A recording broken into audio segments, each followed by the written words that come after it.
Vamos orar, irmãos, vamos pedir ao Senhor que nos abençoe mais uma vez. Vamos orar. Senhor, estamos aqui diante da Tua palavra, na Tua casa, reunidos como povo do Senhor, para sermos ensinados por Ti.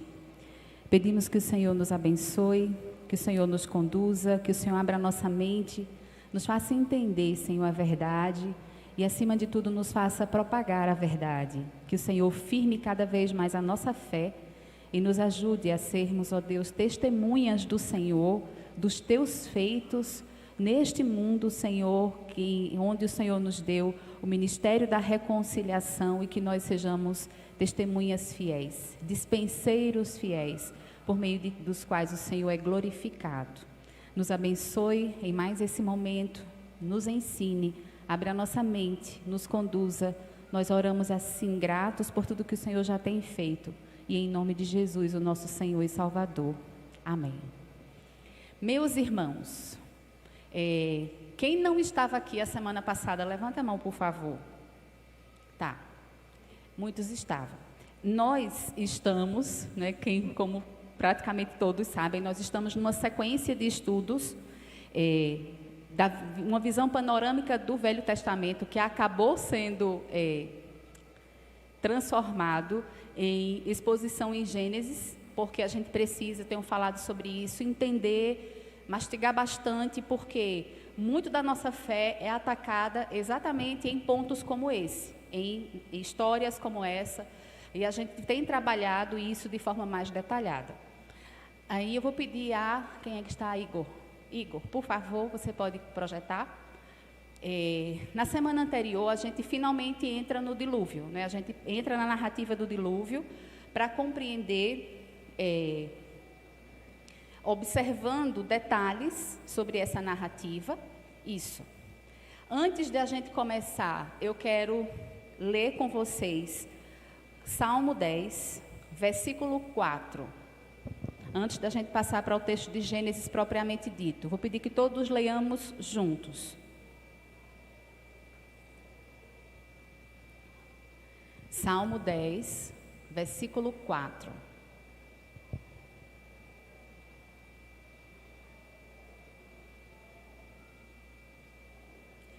Esse versículo, ele nos mostra parte daquilo que está na base do que a gente vai tratar hoje, certo? Então, todos encontraram? Vamos ler juntos? O perverso, não estou ouvindo, vamos ler todo mundo junto? O perverso, na sua soberba, não investiga, que não a Deus são todas as suas cogitações. Vamos ler mais uma vez? O perverso, na sua soberba, não investiga, que não a Deus são todas as suas cogitações. Esse texto está nos dizendo que existe um tipo de pessoa, que aí está sendo denominada de perversos, que partem do princípio de que Deus não existe e pronto. Todo o resto é construído a partir desse fundamento. Deus não existe. E tudo aquilo que implicar na existência de Deus, que tem alguma relação, ele nega e ele tenta desconstruir. É isso que o nosso texto o texto que a gente acabou de ler, está nos dizendo. Isso posto, nós vamos entrar agora, voltar para o texto de Gênesis.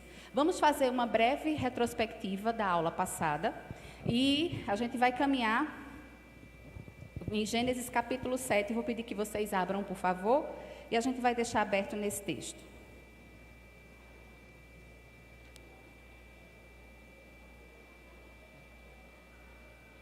Nós não vamos ler o texto, mas a gente deu uma passeada semana passada pelos versículos e a gente viu a divisão da narrativa do dilúvio.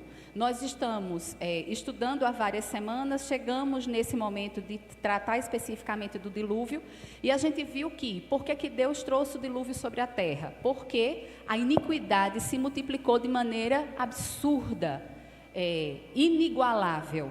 E não existia mais distinção entre os filhos de Deus e os filhos dos homens. Os filhos, a descendência de Sem e a descendência de Sete e a descendência de Caim se misturam ao ponto da iniquidade tomar conta. E aí tinha uma família, um homem, que a Bíblia descreve como sendo um homem justo, que era Noé.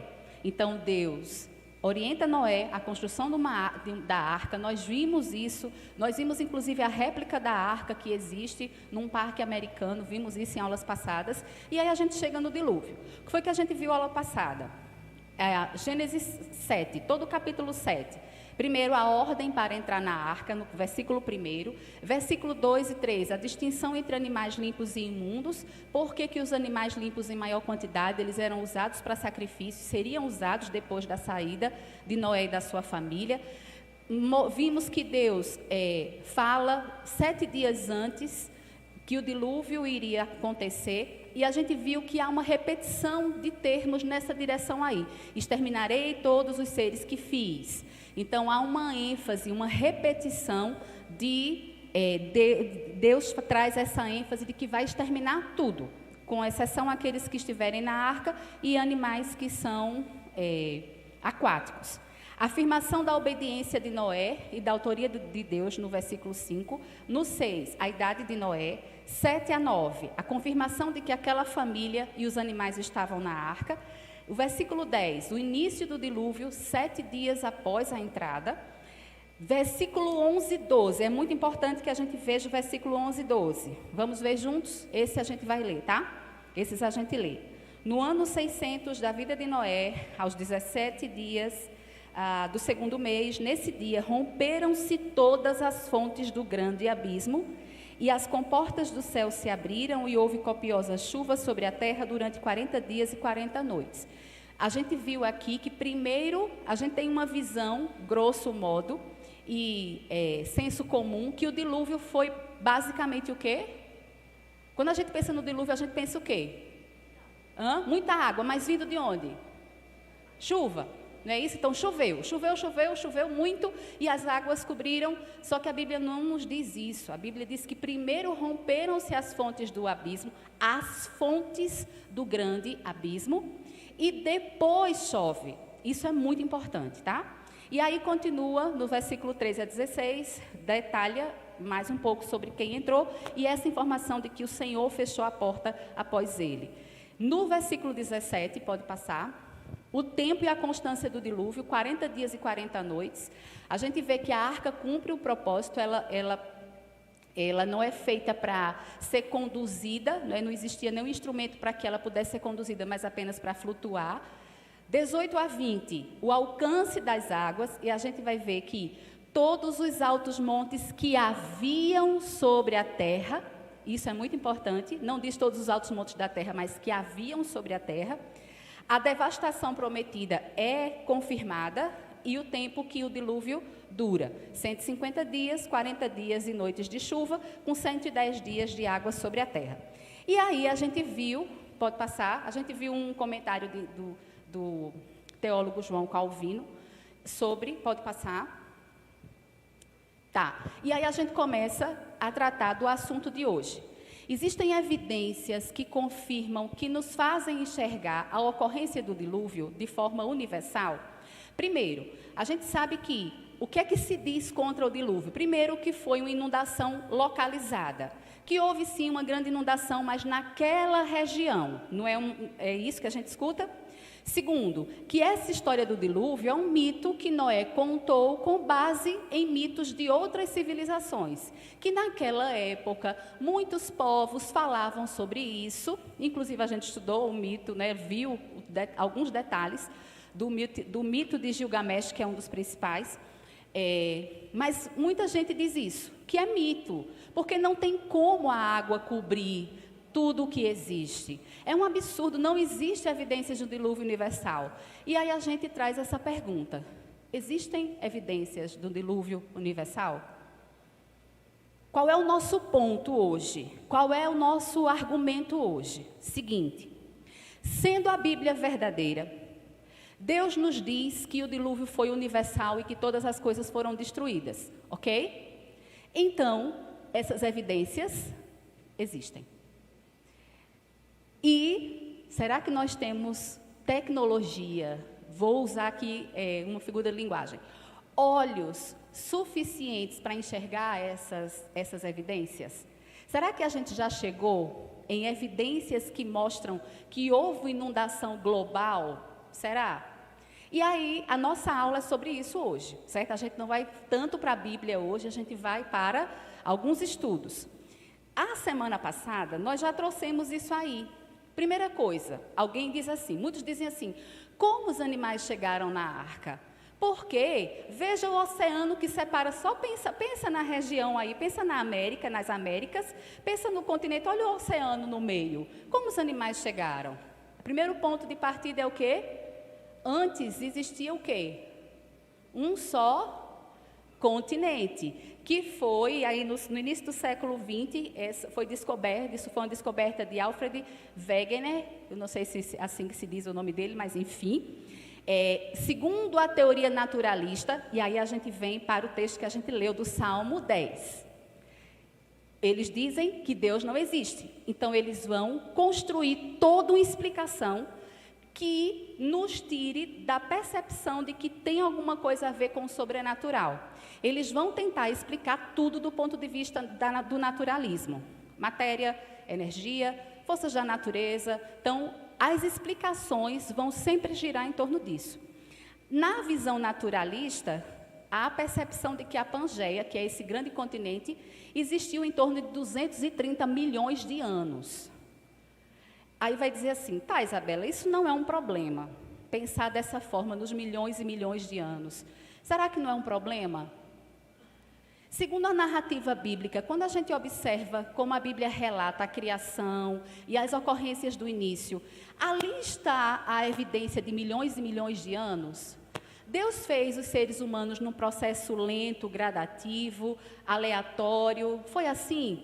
E dali ele pega um casal e diz assim, são vocês? Deixa eu trazer aqui. Será que foi assim que aconteceu? Mas muita gente, porque aceita a visão naturalista, tenta fazer essa junção da visão naturalista com a visão bíblica. Problemão. Você vai destruir as duas coisas, certo? Não. Mas será que a ciência... Vou usar aí, tá, esse termo que é, quando você diz assim, olha, a ciência diz, eita, é um peso, não é? Muita gente diz assim, poxa, então ela está muito bem acobertada.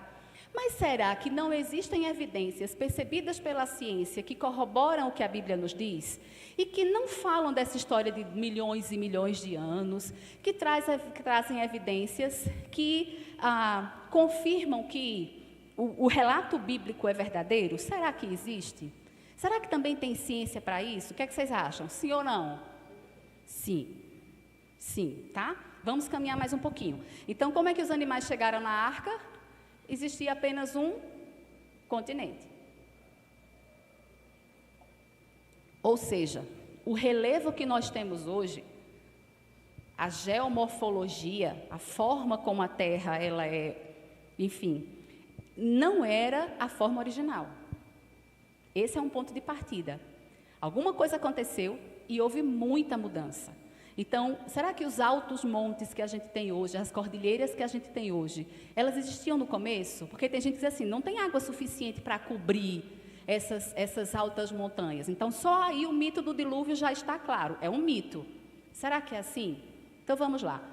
Ponto de partida dos criacionistas. Um único continente, com uma morfologia, com uma construção diferente do que nós conhecemos hoje, com um clima ameno e uma floresta tropical ou semitropical cobrindo tudo. Essa era a ideia. Os criacionistas vão nessa direção, certo? Vamos seguir. E aí a gente falou disso a semana passada. Os meninos, os adolescentes e jovens não estavam, e esse é um tema que inquieta muita gente, né? Os dinossauros entraram na arca. O que foi que a gente viu? Primeiro, que na Bíblia tem relato, aqui Deus fala a Jó, Jó viveu no tempo dos patriarcas, e na Bíblia tem relato de um animal, ou de dois pelo menos, o Bimote e toda vez eu esqueço o nome dele, e o Leviatã. Jó 40, de 15 a 24 a gente não vai ler, e Jó 41, vocês vão ficar com essa tarefa, quem não leu, leia. A descrição que a Bíblia traz desses animais. E Deus diz assim, ó, Jó, contempla agora, Jó, o Bimote, que eu criei junto com você. E vem toda a descrição. Gente, o termo dinossauro é um termo recente, do nosso tempo. Ele foi cunhado, eu não sei exatamente o ano, mas é um termo recente. A Bíblia não vai, obviamente, usar a palavra dinossauro, mas tem descrição de bichos aqui, de animais, que quando você monta, bate exatamente com tipos de dinossauro, certo? Mas aí a tarefa de casa, isso foi a aula da semana passada, eu não vou me deter. Aí você vai dizer assim, não, Isabela, que absurdo é esse? Vocês, crentes, são malucos. Muita gente pode dizer, né? Por quê? Como é que você vai dizer que dinossauros existiram se eles foram extintos há milhões e milhões de anos? Aí também da aula passada a gente viu o seguinte. Olha aí, pode passar. Esse é o texto. Pode passar. Pode? Mais? Isso é a tarefa de casa, certo? Jó 40 e 41. Olha aí. A gente viu a semana passada que a paleontologia já descobriu registros fósseis com tecido, com material biológico. Até DNA já encontraram em ossos de dinossauro. Isso começou, quer dizer, ela não foi a primeira, mas o primeiro que explodiu a história foi com Mary Schweitzer, que é uma paleontóloga, que coordenava uma equipe que serrou um osso de Tiranossauro Rex, e ela, contando nas entrevistas e tudo mais, disse que cheirava mal. Como é que pode um osso de dinossauro, extinto há 60 milhões, 60 sei lá quantos milhões de anos, cheirar mal? Essa foi a descrição dela. E a partir disso, pesquisas foram feitas. Eu mostrei, não vou mostrar hoje, mas eu mostrei a semana passada, um Excel, que é um estudo que foi feito fazendo um levantamento de artigos que já foram publicados sobre material biológico em fósseis de dinossauro. E a gente tinha uma lista de mais de 100 artigos. De artigos revisados por pares, de publicações de revistas importantes, e a gente viu, só que há quem diga que tem mais de 300 hoje. Essa lista já tem um tempo, 2020, se eu não me engano, tinha um levantamento de mais de 100 artigos falando sobre essas descobertas. Hoje, eles já ultrapassam mais de 300, pelo menos é o que se diz. Aí, o texto, pode passar, é o artigo original, é assim que saiu. Igor, passa, por favor. Não. É um que tem da Science, pronto. Esse é o artigo original, quando Mary Schweitzer publica em 2005. A descoberta acontece no ano 2000, e ela passa 5 anos para publicar, porque ela fica indo e voltando, indo e voltando, indo e voltando. Como é que pode? Como é que pode? Enfim, e aí, mais um. Hoje eu trouxe menos material científico, porque é de difícil leitura, muita coisa em inglês, e eu procurei mais notícias, quando essas informações saem, tá? Aí, pode passar? Isso. Vestígio de DNA fóssil encontrado em crânio de dinossauro, já é uma outra, já não é este Rex, já é uma outra coisa, até cartilagem, colágeno, pele, encontrando em osso de dinossauro. Aí a pergunta é, eles foram extintos há milhões e milhões e milhões de anos?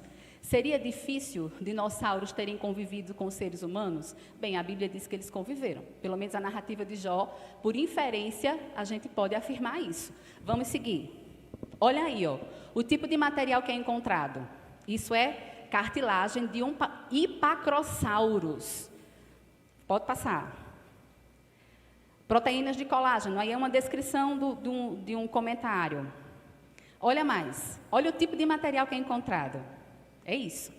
E mais, tem vídeos material elástico, tem vídeos, inclusive, se vocês pesquisarem, vocês vão encontrar. Então, olha aí, pode passar. E aí a gente chega, até aqui foi a aula passada. A aula passada eu trabalhei com mais detalhes, quem quiser pode ir lá. Inclusive eu pedi hoje para colocar os links para esse material que eu não tinha colocado, tá? Então quem for na aula passada, os links serão colocados. E aí a gente chega agora nesse material. Evidências do dilúvio universal. Será que existem evidências? A gente pode dizer que a ciência nos mostra que o dilúvio universal aconteceu? De novo, nós não precisamos de evidências científicas para crer. Gente, eu não estou aqui dizendo, olha, podemos crer porque a ciência mostra. Não é isso. Mas o que nós estamos dizendo é que, por ser verdade, nós temos evidências. Estão entendendo? Então, quando forem dizer a você, olha, você crê em mito? Não é assim, certo? Então, vamos lá. Evidências do dilúvio universal. E aí a gente vai começar pensando em registros históricos e míticos. Como assim? Pode passar.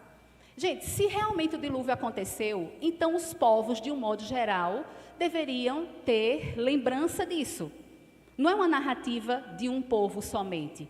E aí a gente tem um mapa, cada pontinho preto desse é um povo que tem narrativa de uma grande enchente que destruiu tudo. Olhe, que está em todos os lugares praticamente, né? Tem algumas áreas, são mais de 200 narrativas, histórias contadas por povos primitivos e até hoje, povos isolados, têm narrativas de uma grande enchente que aconteceu, que destruiu tudo por causa dos deuses. Aí alguns vão dizer, os motivos são os mais diversos e que pessoas se salvaram numa grande embarcação. Isso é o fundamento dessa história e está presente em muitos lugares, tá? Então, olhando para isso, se o dilúvio aconteceu, a história registra. E a gente tem aí essas narrativas no mundo inteiro. Então, em lugar de dizer assim, olhe, Noé copiou. Será que esse é o olhar? Noé copiou? Não. Noé esclareceu como aconteceu. Porque em alguns, por exemplo, a história que a gente viu, a arca era um cubo. Em algumas histórias, o barco que foi feito era um cubo, jamais flutuaria. Os deuses brigaram entre si, e aí uns resolveram, e um escapou e foi contar a um adorador que era para ele fazer um barco. Os outros ficaram com raiva, e aí quando eles viram que a família escapou, trouxeram outro castigo para a humanidade, que foi o aborto. Então, veja, são histórias assim que são contadas. Outro diz que os deuses ficaram com raiva dos seres humanos porque eles eram muito barulhentos e resolveram destruir tudo. Então, são histórias dessa natureza que estão presentes aí nessas narrativas todas. Mas o fato é que, praticamente, em todo o planeta, existe narrativa de uma grande enchente que destruiu tudo. Ok? Então, evidência. Vamos seguir. Só que a gente também, agora é a parte mais difícil. E eu vou pedir muito a paciência de vocês, porque a gente vai precisar trazer texto, coisas, eu não sou da área, eu só sou uma ousada em buscar essas informações, é por ousadia, é por precisar defender a fé e ter argumentos, que eu tenho trabalhado indo em busca disso, mas eu não sou da área, então muita coisa técnica eu não sei explicar. Então eu trouxe aqui algumas leituras, alguns tópicos para a gente poder ler, e as referências vão ficar, inclusive eu coloco no final também algumas referências para que vocês também façam isso, possam buscar, não fiquem apenas ouvindo o que a gente vai trazer aqui. Então, a gente vai trazer agora evidências dessas duas áreas, da geologia, e aí tem uma descrição da geologia, que é a ciência que estuda a formação, a estrutura e a composição da crosta terrestre, ou seja, se um dilúvio universal aconteceu, a geologia vai mostrar, não vai? Quando estudar como é que a Terra foi formada, quais são as marcas que estão ali presentes, vai ter evidência. Outra da paleontologia, que é essa área de pesquisa que vai em busca do passado da Terra, né? Então, vai lidar com fósseis em busca de ligados mais a seres vivos. A arqueologia, não vivos, tá? A diferença aí. Começando, o que foi que a gente acabou de ler? Que eu disse, gente, esse versículo é muito importante na narrativa do dilúvio. Que primeiro romperam-se as fontes do grande abismo. Bem, para que isso seja verdade, abaixo da superfície da Terra tem que ter água, certo ou errado? Será que tem? Muito ou pouca? Passa aí, por favor. Olha que lindo.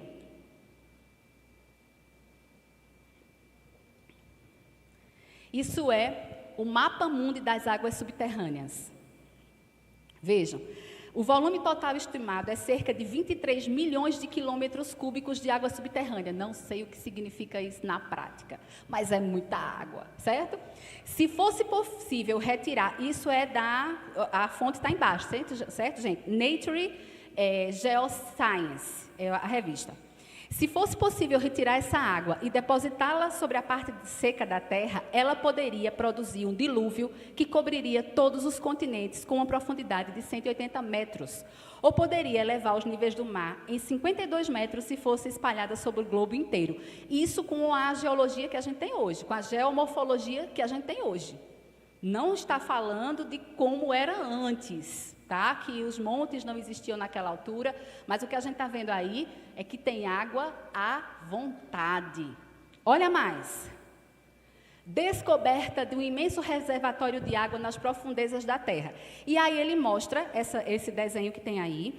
Isso é uma reportagem de Veja. Como eu disse a vocês, eu não fui para artigos, porque são muito densos, muita coisa em inglês. Então, eu busquei mais reportagens, notícias, porque já se baseiam em artigos, tá? Aí, veja. Eles estão colocando como uma suposição. Veja aí que tem a crosta terrestre, tá? Olha o desenho, não sei se vocês estão conseguindo ver. Ah, não dá para ver. Mas tem a crosta terrestre, que é essa parte primeira, certo? Bem fininha aí, já em contato com o azul. A crosta, o manto superior e a zona de transição. A zona de transição, ela já fica perto do magma, certo? Já fica bem dentro mesmo da área do nosso planeta. E diz o seguinte: haveria uma vasta reserva de água na chamada zona de transição do manto terrestre, faixa que se estende a 410 a 660 quilômetros de profundidade. Romperam-se as águas do grande abismo. Veja a profundidade, 410 a 660 quilômetros. Trata-se de uma rocha hidratada com água disseminada. Provavelmente desempenha papéis em fenômenos geológicos como as movimentações de placas tectônicas. E aí diz em que estado ele está, fala um pouco sobre essa água, mas a ideia é que existe água em minerais estágio do manto terrestre, certo? Na zona de transição. Detalhe, o que é que eu quero dizer com isso? Não somente aqueles aquíferos que a gente acabou de ver, que ali é água real, mas existem ainda tem mais, porque existem em minerais, águas guardadas em minerais. Ou seja, tem água para cobrir esse planeta, sim. Então, essa história de dizer que não existe água suficiente, caiu por terra, certo? Isso aqui é o que, gente? Ciência, tá? Não é a fé, não é alguém que abriu a Bíblia e disse, olha, no manto terrestre tem... Não, isso é ciência. Quando eu digo a vocês, a briga não é Bíblia e ciência. A briga é ciência e ciência. Estão entendendo? Essa semana teve uma entrevista que no segundo dia já tinha quase 500 mil visualizações. E, num dado momento, é um grupo muito assistido, somente por jovens do Brasil todo, e eles diziam assim, quem estava era Rodrigo Silva, que vocês devem conhecer, que é o paleontólogo da Igreja Adventista, e Sérgio Sacani, que é um cosmólogo, mas eu não lembro mais a formação dele, mas ele é ateu, naturalista. Estavam os dois num programa que é rádio, mas também é internet. E naquele programa o cara faz a seguinte fala, ele traz, existe ele não usa a divisão, não lembro qual foi a palavra, mas é uma distinção entre fé e ciência. Elas não conversam. O que é que vocês acham sobre isso? O que é que vocês acham disso? Isso é um ponto importante para a gente entender. Não é assim. Porque tem muitos jovens, adolescentes e até adultos que abrem mão da sua fé porque dizem assim, a ciência diz isso. Ora, a ciência é baseada em investigação, ela tem a verdade. A fé diz isso. Ora, se elas estão se contradizendo, eu vou ficar com algo que foi investigado ou algo que eu tenho que crer e negar o que foi investigado? Muita gente faz esse cálculo. Só que não é assim. Você não precisa abrir mão de sua fé em nome de uma pseudo-verdade. Você precisa conhecer a ciência. Você precisa ir em busca de informações, de estudos que estão aí aos montes, porque muitos deles, ciência, corroboram a sua fé. De novo, a gente precisa da ciência para confirmar a nossa fé? Não. A Bíblia diz que é pela fé que nós conhecemos o Senhor, e isso nos basta. Mas a gente também não pode engolir essa história de que a fé é uma coisa, a ciência é outra, nós somos um bando de bitolados que cremos, enquanto a verdade está do lado da ciência. Não aceite esse discurso. Esse é o nosso ponto aqui, certo? Não é assim, é ciência e ciência, a briga é entre eles. A Bíblia está acima disso, mas existe ciência que confirma o que a Bíblia nos diz. Todo mundo entendeu isso? Ok, vamos seguir. Gente, olha essa, para vocês entenderem o que significa as fontes do grande abismo, possivelmente. Olha, não dá para ver direito, a imagem não está muito nítida aí, mas o que é que a gente tem? A gente tem fossas aqui, esses riscos embaixo, são aberturas que tem no fundo do mar, certo? No fundo do mar, que tem ligação com magma, inclusive. Então, as fossas abissais, e aí vai dizer, ó, na dorsal mesoatlântica, cordilheira mesoatlântica, ou crista oceânica do Atlântico, atinge 11.300 quilômetros de um polo a outro da Terra. Imagina o que é isso. E ela tem ligação com o manto. Então, se aquela água que está presa lá for sair, essas fossas aí são uma boa resposta, certo? São aberturas que existem no fundo do mar e que estão relacionadas, ligadas com essa crosta terrestre, ok? E aí vamos seguir em frente. Olha isso aqui. As águas não cobriram os montes altos. Não é isso que se diz? Como as águas, por exemplo, iam chegar no Everest? Olha aí, gente, o que é que está dizendo? Fósseis marinhos foram encontrados no topo do Everest. Isso tem a fonte, eles lá, isso é uma revista, isso é uma notícia, mas na notícia você tem fontes, tá? Muitos questionam e criticam a viabilidade da história. Alguns especialistas calculam que a água na Terra teria que se multiplicar milagrosamente em cerca de 250%.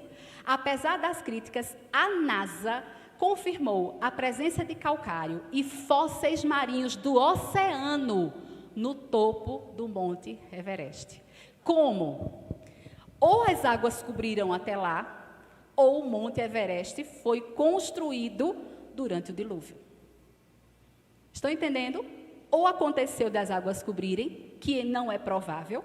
O mais provável é que houve com o rompimento da crosta, a história das fontes do grande abismo que se romperam. Como eu falei em aulas anteriores, imagine erupções vulcânicas absurdas. Imagine. Inclusive, erupções dentro do mar. Imagine. E aí, essas erupções vão gerando o quê? Uma nova forma de constituição da nossa superfície. Então, essa é a ideia. Então, olha aí, fósseis marinhos encontrados no topo do Everest. Isso aqui, gente, olha o que é isso, pode passar. Mistério de cemitério de baleias no deserto do Atacama. Cemitério de baleias no deserto do Atacama, no Chile. Os animais estão no local, aí, claro, né, eles vêm com os cálculos, 5 milhões de anos. Este acúmulo de fósseis seria o resultado não apenas mas de 4 grandes encalhes. Detalhe, a ciência nega que houve catástrofes que destruíram a vida como nós conhecemos? Não, só que ela fala de eventos, evento de glaciação, que é o período da Era do Gelo. Quem lembra disso? Algumas eras do gelo. Ela vai falar de erupções vulcânicas e inundações locais. Para os criacionistas, essa sequência, esses fatos, eles não aconteceram assim, ao longo de milhões e milhões de anos. Todos eles estão ligados ao quê? Dilúvio bíblico. Para muitos cientistas criacionistas, esses fatos que o naturalismo traz como sendo acontecido em milhões e milhões de anos, para os cientistas criacionistas, eles estão ligados ao dilúvio bíblico. E aí, a equipe de cientistas notou que quase todos os esqueletos estavam completos e em posições em que foram encontrados tinham pontos em comum. Muitos estavam voltados para a mesma direção e a cabeça para baixo, por exemplo. Tudo isso aponta a possibilidade de as criaturas terem morrido devido à mesma catástrofe repentina. Só que, ao mesmo tempo que eles dizem isso, eles dizem assim, sim, é uma evidência, mas certamente foram eras, aí eles voltam e refazem. Mas esse tipo de evidência está presente, inclusive, nos artigos. Ok? E aí, passa. A Antártida, continente gelado, foi floresta tropical. Há 90 milhões de anos, sugere o estudo, mas a Antártida foi floresta tropical. Lembra que a gente falou de um só continente, floresta cobrindo tudo, o clima mais ameno? Então, essas distinções drásticas do clima do planeta não existiam no período pré-dilúvio. E a gente vê aqui que existe evidência. A Antártida já foi floresta. Uma equipe de pesquisadores de diversas universidades europeias descobriu evidências de que vem lá os milhões de anos, certo? Existiam florestas, e aí cientistas da Nature, enfim, a fonte onde existem as publicações. Próximo.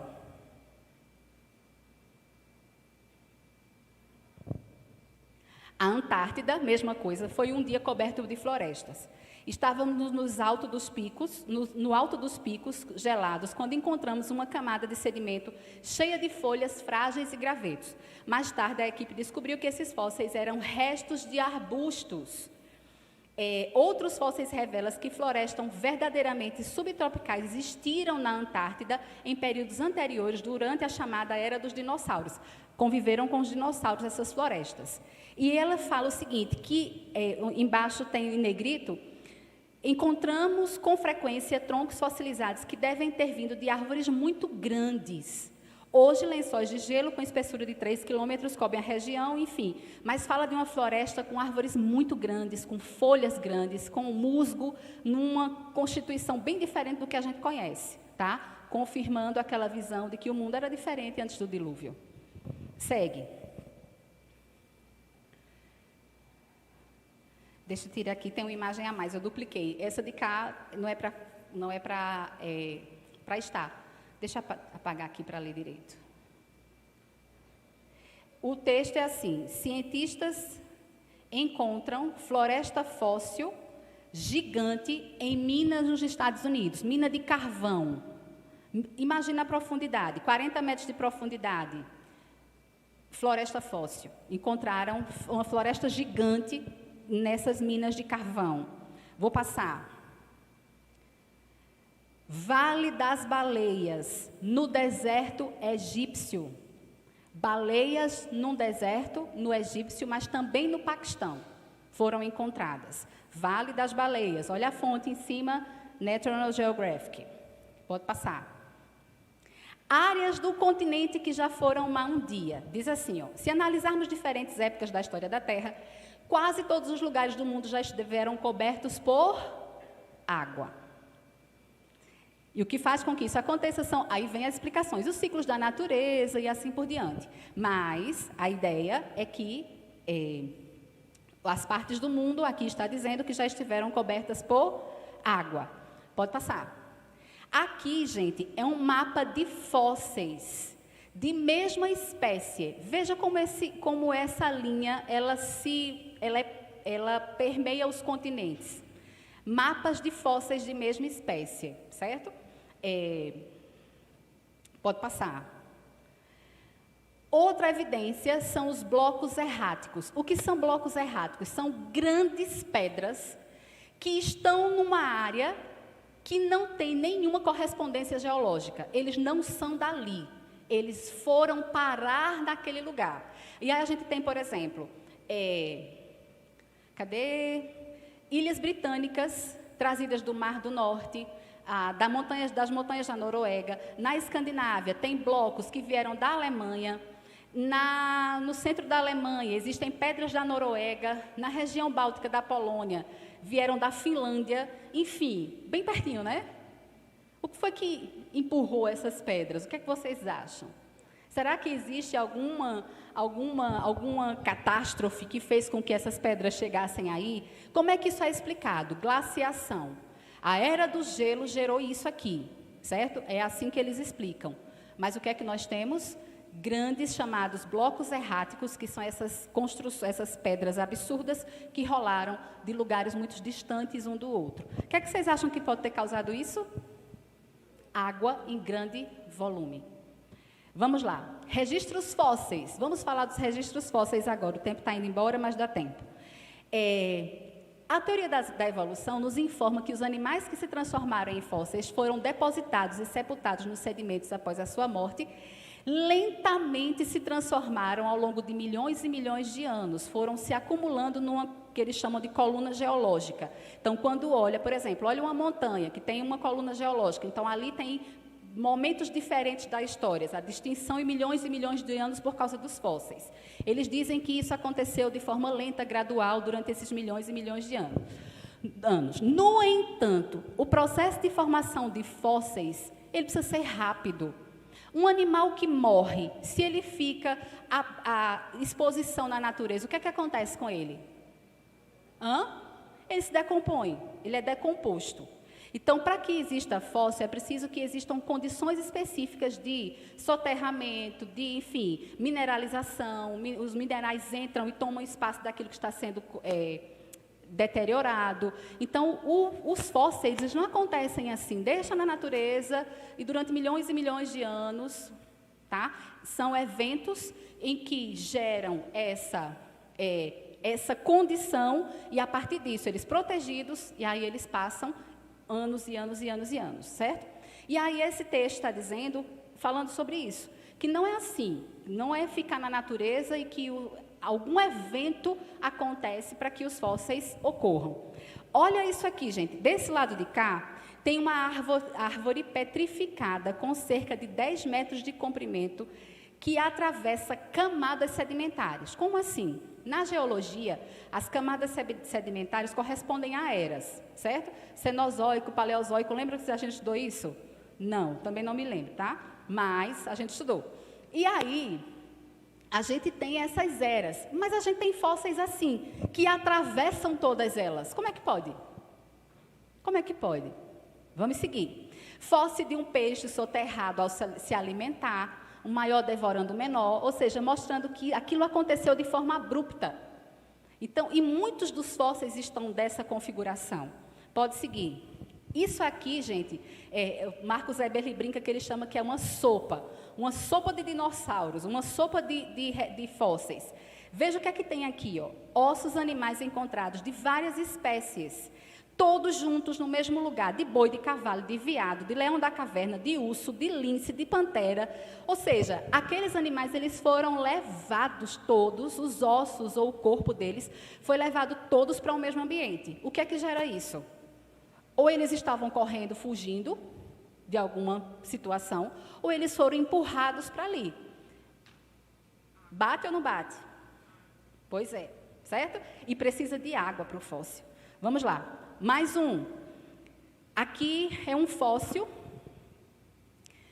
Aqui está dizendo que muitos dinossauros foram mortos de forma abrupta, alguns inclusive chocando os seus ossos. Esse fóssil é isso. Tem os ossos ainda, não tiveram tempo de fugir, certo? Aí, de novo, uma catástrofe se abateu repentinamente sobre eles, sepultando instantaneamente. E aí, o que é que se encontra? Pode passar. O professor João Célio Pires, que escreveu, vou colocar depois para vocês, um livro chamado Dilúvio. Ele é um pesquisador. O livro tem mais de 900 páginas. Ele trata do dilúvio a partir de várias áreas. Só que a riqueza desse livro, que vai dizer assim, ele não é um especialista na área, ele não é um paleontólogo, é verdade. Ele não é um cientista assim, é verdade. Mas qual a riqueza do trabalho dele? Fundamentação. Ele traz uma série de ocorrências, comenta, mas todas elas com fundamentação em textos publicados, em revistas científicas. Então, quem quiser estudar sobre isso, é uma orientação. O livro O Dilúvio, de Célio João Pires. E ele está comentando, dizendo o seguinte, ó, falando sobre a pesquisa, ele disse que se deparou com um problema. que é a coluna geológica. Porque os naturalistas, eles usam essa ideia dos fósseis da coluna geológica como sendo a prova dos milhões e milhões de anos, que a evolução realmente aconteceu. Só que ele está dizendo o seguinte, olha, nessas colunas geológicas existem ecossistemas incompletos. Onde estão os fósseis de transição? Onde estão os fósseis que mostram que aquele animal e assim por diante, a relação com outros? Erosão rápida dos continentes é outro problema. E a ausência de erosão entre as camadas. Ou seja, se aquela camada ficou ali e a Terra chegou, durante milhões e milhões de anos aquilo foi se formando, tinha que ter erosão. E não é assim. As camadas estão sobrecolocadas, umas sobre as outras, de modo muito organizado. Então, ele aponta isso como sendo um problema para essa explicação de que tudo isso aconteceu em milhões e milhões e milhões de anos. Certo? Aí, vou deixar isso aqui, a gente não vai tratar, talvez não dê tempo de fazer com detalhe. Pode passar. Isso aqui. É muito importante que vocês conheçam isso, quem quiser, de fato, se aprofundar nesse conteúdo, nesse estudo. O que é que aconteceu? Em 1980, aconteceu uma grande erupção no Monte Santa Helena, que fica nos Estados Unidos. Foi a primeira erupção que a gente pôde observar com essa proporção toda. Esse texto que eu trouxe para vocês, eu trouxe apenas alguns fragmentos. Ele está naquele site lá, mundoecologia.com, certo? E o que é que essa erupção mostrou para a gente? Ou seja, a nossa geração pôde observar com detalhes uma grande erupção. Vamos lá. Aquilo que se justifica como tendo acontecido em milhões e milhões de anos, pela ciência naturalista, nessa erupção aconteceu num curtíssimo espaço de tempo. Foi visto o processo se formando, sedimentação, acúmulo de material, da era geológica, esqueci lá, as camadas sendo formadas. Isso foi possível ver. Se a gente não estivesse vendo e isso tivesse acontecido no passado, certamente diriam, olhe, milhões e milhões de anos. Só que teve processos que duraram apenas dias. Dias. E são semelhantes àqueles que são justificados com milhões e milhões de anos. Então, quer estudar, se debruce sobre o vulcão de Santa Helena, que você vai ter informações muito importantes. Olha aí, pode passar. Mudanças terrestres provocadas. Um dos muitos resultados surpreendentes foi um depósito sedimentar com 8 metros de espessura, exposto em uma falésia ao longo do... Aí tem o nome do lugar. Composto por sedimentos de camadas finas. De relatos de testemunhas oculares, fotografias e equipamentos de monitoramento, sabe-se que todo esse processo formou-se em apenas 3 horas. Sedimentação, níveis diferentes de sedimentação, camadas diferentes sendo colocadas umas sobre as outras, durou apenas horas. Pensava-se convencionalmente que camadas finas tinham que acumular muito lentamente umas sobre as outras ao longo de centenas de anos, mas o Monte Santa Helena mostrou que o material grosso e fino se separou automaticamente em bandas finas e distintas, demonstrando que tais depósitos podem se formar muito rapidamente a partir de fluidos, líquidos e gases. Muita água, pressão, calor gera isso. E aí, formação instantânea de cânions. O Grand Canyon é outro problema para o naturalismo. Estudem o Grand Canyon, quem quiser estudar sobre isso, que vocês vão ver informação também. A erupção de Santa Helena também demonstrou como os cânions podem ser formados muito mais rapidamente do que a maneira que se diz, com milhões e milhões de anos. E aí mostra como foi feito a formação desse cânion. A lama se acumulou atrás de detritos e atravessou e cortou o cânion em um único dia. Então, o riacho não causou o cânion, porque diz isso, né, que foi a água durante milhões e milhões de anos que foi deteriorando e aí formou o cânion. A água não causou o cânion causou o riacho, certo? No vulcão Santa Helena. Tem mais conteúdo. Lembra da história dos blocos erráticos, que eles dizem que foram eras de glaciação? Aqui está dizendo, ó, quando as grandes rochas deslizaram, elas cavaram sulcos e arranhões em rocha. É comum os geólogos interpretarem os sulcos nas rochas como sendo formados por geleira, enquanto o gelo se espalha na paisagem. Só que está dizendo aqui que eles foram arrancados por rochas velozes e impulsionadas, pela ocorrência do vulcão. Tem ainda a mudança na paisagem, que as árvores foram arrancadas, tinha uma floresta no lugar, e elas foram arrancadas e levaram todas e formaram uma camada absurda de material orgânico, que certamente aquilo ali com o tempo vai ser transformado em petróleo. Então o petróleo, que olha, uma evidência dos milhões e milhões de anos, consegue-se fazer petróleo em muito menos tempo, dependendo das condições da manipulação.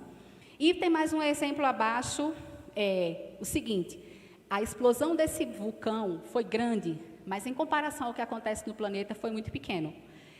Apenas ejetando cerca de 1 quilômetro cúbico de cinzas. O Vesúvio foi 79 vezes maior, o Krakatoa, em 883, foram 18 vezes maiores, e o Tambora, em 815, 80 vezes maior. Agora imagine o que é inúmeros vulcões ao mesmo tempo.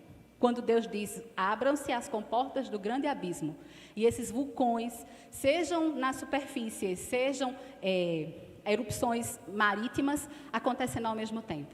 Imagine o tamanho, a dimensão dessa catástrofe. É isso. Existem ou não existem evidências de um dilúvio universal? A última, 5 minutos eu tenho, é a genética. Pode passar. A última é a genética. O que é isso? Estudaram, pode passar, Igor. Foi feito um estudo recente do DNA da mitocôndria. Vocês sabem, é claro, que nós temos DNA também na mitocôndria. E que esse DNA, que é constituinte da célula, que esse DNA é da mãe que a gente herda. E ele não se altera. É um DNA, a característica dele é a mesma. Então, é possível mapear esse DNA. Foi feito o mapeamento. E a genética descobriu, os estudos, descobriram que todo esse DNA aqui, da população inteira do planeta, tem origem numa única mulher, que viveu há cerca de 6.000 anos. Aí ela é chamada de Eva mitocondrial. Certo? Esse DNA, o DNA mitocondrial, já descobriram que tem origem numa única mulher que viveu há 6.000 anos. Só que o que é que tem a ver com dilúvio? Pode passar. É confuso? Tá? Isso aqui são as populações, certo? Do mundo. Com o estudo desse DNA mitocondrial, foi possível fazer um estudo também sobre como essas populações se espalharam. E olha ali, está vendo onde tem um círculo vermelho? Ali tem 3 setas verdes. O que é que indica? Que antes de chegar na Eva mitocondrial, tem 3 fêmeas com a mesma origem geográfica e com a mesma origem ancestral, que delas derivam toda a população do planeta. 3 fêmeas que viveram numa mesma região e descendem dessa mulher que existiu em torno de 6.000 anos. As 3 fêmeas têm a ver com o que mesmo? Gente, pode passar. O último, eu estou fechando, são indicações. Quem quiser estudar, quem quiser ver mais. Inclusive, eu mandei para os meninos colocarem como fonte na descrição do vídeo de hoje, certo? Vai ficar lá. Então, são indicações de estudos e a gente termina aqui dentro do tempo. Sinara. Com licença. A justificativa para animais aquáticos achados no Monte Everest, né, isso que tu falou, está no versículo 19 e 20 do capítulo 7, que diz assim: prevaleceram as águas excessivamente sobre a terra e cobriram todos os altos montes que havia debaixo do céu. 15 côvados acima deles prevaleceram as águas e os montes foram cobertos. Pois é. Então, mas a gente tem outros textos que mostram que como os montes foram formados. E aí tem evidências de que aconteceram exatamente no dilúvio, porque a crosta se abre, os continentes se separam, e aí o relevo muda. E esses altos montes, eles são resultado do dilúvio, tá? Sendo o resultado do dilúvio ou existindo antes, o fato é, as águas cobriram. Não tem para onde. As águas cobriram e a NASA, a ciência, gente, vocês podem dizer de boca cheia, a ciência, certo? Comprova a nossa fé. Então, nós não somos bitolados e cremos em mitos. A nossa fé, a Bíblia diz, gente, lá em Timóteo, que a igreja é coluna e baluarte da verdade. Nós somos sustentáculos da verdade. Só que para a gente poder defender a nossa fé, a gente precisa conhecer. Então, aprendamos, prossigamos no caminho de aprender, de amadurecer e de nos firmar. Não precisamos da ciência para nos ensinar, mas é muito bom quando a gente tem a confirmação. A mesma palavra que fala de Noé diz que um dia essas coisas vão acontecer novamente. Não mais com água. Dessa próxima vez será com... Nós precisamos nos preparar e anunciar essa verdade. Que Deus nos abençoe em nome de Jesus. Perguntas pode fazer diretamente à professora. Vamos orar. É porque as professoras estão nas salas aguardando os pais pegar as crianças. Por isso que a gente faz questão de concluir no horário. Vamos orar. Senhor, agradecemos pela aula tão maravilhosa que tivemos nesse momento. Agradecemos por tantas lições preciosas que também reforçam, ajudam-nos a compreender a Tua bendita palavra. Mas, acima de tudo, Senhor, é crendo na Tua palavra que a nossa vida é construída. Abençoa Isabela, continua usando ela graciosamente. Leva-nos para as nossas casas debaixo da Tua proteção. Nós oramos agradecidos em nome de Jesus. Amém. Bom apetite e à noite vamos estar de volta. Maravilhosa graça, amor que não tem fim, tomou o meu lugar, a minha cruz levou e deu a sua vida para me libertar.